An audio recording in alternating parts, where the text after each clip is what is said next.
대만 사람 엘리바스가 대답하였다. 누가 내게 말을 걸면 너는 짜증스럽겠지. 말을 하지 않으려고 했지만 참을 수가 없다. 생각해보아라. 너도 전에 많은 사람을 가르치기도 하고 힘없는 자들의 두 팔을 굳세게 붙들어 주기도 하였으며 쓰러지는 이들을 격려하여 일어나기도 하고 힘이 빠진 이들의 무릎을 굳게 붙들어 주기도 했다. 이제 이 일을 정작 네가 당하니까 너는 짜증스러워하고 이 일이 정작 내게 닥치니까 낙담하는구나. 하나님을 경외하는 것이 네 믿음이고 온전한 길을 걷는 것이 네 희망이 아니냐. 잘 생각해보아라. 죄 없는 사람이 망한 일이 있더냐. 정직한 사람이 멸망한 일이 있더냐. 내가 본대로는 악을 갈아 재난을 뿌리는 자는 그대로 거두더라. 모두 하나님의 입김에 쓸려가고 그의 콧김에 날려갈 것들이다. 사자의 울부짖음에도 잠잠해지고 사나운 사자의 울부짖음도 그치는 날이 있다. 힘센 사자도 이빨이 부러진다. 사자도 늙어서 먹이를 잡지 못하면 어미를 따르던 새끼 사자들이 뿔뿔이 흩어진다. 한 번은 조용한 가운데 어떤 소리가 들려오는데 너무도 조용하여 겨우 알아들었다. 그 소리가 악몽처럼 나를 괴롭혔다. 두려움과 떨림이 나를 엄습하여 뼈들이 막 흔들렸다. 어떤 영이 내 앞을 지나가니 온몸에 털이 곤두섰다. 영이 멈추어 서기는 했으나 그 모습은 알아볼 수 없고 형체가 어렴풋이 눈에 들어왔는데 죽은 듯 조용한 가운데서 나는 이런 소리를 들었다. 인간이 하나님보다 어려울 수 있겠으며 사람이 창조주보다 깨끗할 수 있겠느냐. 하나님은 하늘에 있는 당신들의 종까지들도 믿지 않으시고 천사들에게마저도 허물이 있다고 하시는데 하물며 흙으로 만든 몸을 입고 티끌로 털을 삼고 하루살이에게라도 눌려 죽을 사람이겠느냐. 사람은 아침에는 살아있다가도 저녁이 오기 전에 예고도 없이 죽는 것. 별 수 없이 모두들 영원히 망하고 만다. 생명줄만 끊기면 사람은 그냥 죽고 그 줄이 끊기면 지혜를 찾지 못하고 죽어간다. 어서 부르짖어 보아라. 내게 응답하는 이가 있겠느냐. 하늘에 있는 거룩한 이들 가운데서 그 누구에게 하소연할 수 있겠느냐. 미련한 사람은 자기의 분노 때문에 죽고 어리석은 사람은 자기의 질투 때문에 죽는 법이다.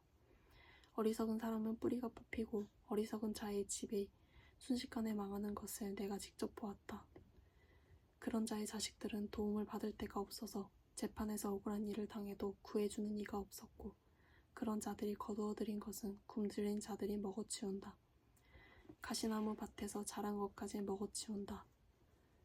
목마른 사람이 그의 재산을 삼켜버린다. 재앙이 흙에서 일어나는 법도 없고 고난이 땅에서 솟아나는 법도 없다. 인간이 고난을 타고 태어난 것은 불티가 위로 나는 것과 같은 이치이다. 나 같으면 하나님을 찾아서 내 사정을 하나님께 털어놓겠다.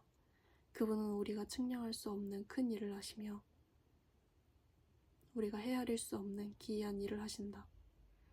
땅에 비를 내리시며 밭에 물을 주시는 분이시다.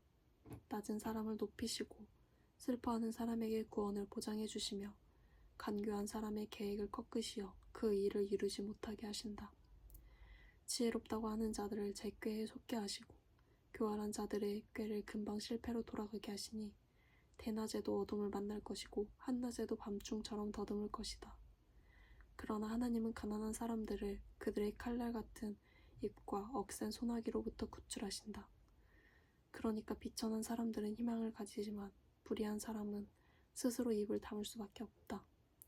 하나님께 징계를 받는 사람은 그래도 복된 사람이다. 그러니 전능하신 분의 훈계를 거절하지 말아라. 하나님은 찌르기도 하시지만 싸매어 주시기도 하시며 상하게도 하시지만 손수 낫게도 해주신다. 그는 6가지 환난에서도 너를 구원하여 주시며 7가지 환난에서도 재앙이 내게 미치지 않게 해주시며 기근 가운데서도 나를 굶어 죽지 않게 하시며 전쟁이 벌어져도 너를 칼에서 구해 주실 것이다. 너의 혀는 저주를 피할 수 있어.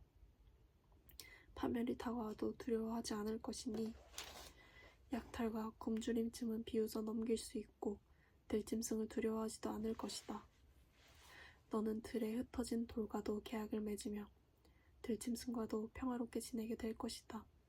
그래서 너는 집안이 두루 평안할 것을 볼 것이며 가축우리를 두루 살필 때마다 잃은 것이 없는 것을 볼 것이다. 또 자손도 많이 늘어나서 땅에 풀같이 많아지는 것을 보게 될 것이다. 때가 되면 곡식단이 타작마당으로 가듯이 너도 장수를 누리다가 수명이 다 차면 무덤으로 들어갈 것이다. 이것은 우리가 지금까지 살펴본 것이니 틀림없는 사실이다. 부디 잘 듣고 너 스스로가 생각해서라도 명심하기 바란다. 욥이 대답하였다. 아, 내가 겪은 고난을 모두 저울에 달아볼 수 있고 내가 당하는 고통을 모두 저울에 올릴 수 있다면 틀림없이 바다의 모래보다 더 무거울 것이니 내 말이 거칠었던 것은 이 때문이다. 전능하신 분께서 나를 관역으로 삼고 화살을 쏘시니 내 영혼이 그 독을 빤다. 하나님이 나를 몰아치셔서 나를 두렵게 하신다. 풀이 있는데 나귀가 울겠느냐? 꼴이 있는데 소가 울겠느냐? 싱거운 음식을 양념도 치지 않고 먹을 수 있겠느냐? 달걀 흰자 위를 무슨 맛으로 먹겠느냐? 그런 것들은 생각만 해도 구역질이 난다. 냄새도 맡기 싫다. 누가 내 소망을 이루어 줄까? 하나님이 내 소원을 이루어 주신다면 하나님이 나를 부수시고 손을 들어 나를 깨트려 주시면 그것이 오히려 내게 위로가 되고 이렇게 무자비한 고통 속에서도 그것이 오히려 내게 기쁨이 될 것이다. 나는 거룩하신 분의 말씀을 거역하지 않았다. 그러나 내가 무슨 기력이 있어서 더 견뎌내겠으며 얼마나 더 살겠다고 더 버텨내겠는가? 내 기력이 돌의 기력이라도 되느냐? 내 몸이 노쇠라도 되느냐? 나를 도와줄 이도 없지 않느냐? 도움을 구하러 갈 것도 없지 않느냐? 내가 전능하신 분을 경외하든 말든 내가 이러한 절망 속에서 허덕일 때야말로 친구가 필요한데 친구라는 것들은 물이 흐르다가도 마르고 말랐다가도 흐르는 개울처럼 미덥지 못하고 배신감만 느끼게 하는구나. 얼음이 녹으면 흙탕물이 흐르고 눈이 녹으면 물이 넘치다가도 날이 더워지면 쉬 마르고 날이 뜨거워지면 흔적조차 없어지고 마는 개울. 물이 줄기를 따라서 굽이차 흐르다가도 메마른 땅에 이르면 곧 끊어지고 마는 개울. 대마의 대상들도 물을 찾으려 했고 스바의 행인들도 그 개울에 희망을 걸었지만 그들이 거기에 이르러서는 실망하고 말았다. 그 개울에 물이 흐르는 것이라는 기대를 했던 것을 오히려 부끄러워하였다. 너희가 이 개울과 무엇이 다르냐? 너희도 내 몰골을 보고서 두려워서 떨고 있지 않느냐? 내가 너희더러 이거 내놓아라 저거 내놓아라 한 적이 있느냐? 너희의 재산을 떼어서라도 내 목숨 살려달라고 말한 적이 있느냐? 아니면 원수의 손에서 나를 건져달라고 하길 했느냐? 폭군의 세력으로부터 나를 속량해달라고 부탁하기라도 했느냐? 어디 알아듣게 말 좀 해보아라. 내가 귀 기울여 듣겠다. 내 잘못이 무엇인지 말해보아라. 바른 말은 힘이 있는 법이다. 그런데 너희는 정말 무엇을 책망하는 것이냐? 너희는 남의 말꼬투리나 잡으려는 것이 아니냐? 절망에 빠진 사람의 말이란 바람과 같을 뿐이 아니냐? 너희는 고아라도 제비를 뽑아 노예로 넘기고 이익을 챙길 일이라면 친구라도 섬지 않고 팔아넘길 자들이다. 내 얼굴 좀 보아라. 내가 얼굴을 맞대고 거짓말이야 하겠느냐? 너희는 잘 생각해보아라. 내가 억울한 일을 당하지 않게 해야 한다. 다시 한 번 더 돌이켜라. 내 정직이 의심받지 않게 해야 한다. 내가 혀를 놀려서 옳지 않은 말을 한 일이라도 있느냐? 내가 입을 벌려서 분별 없이 떠든 일이라도 있느냐?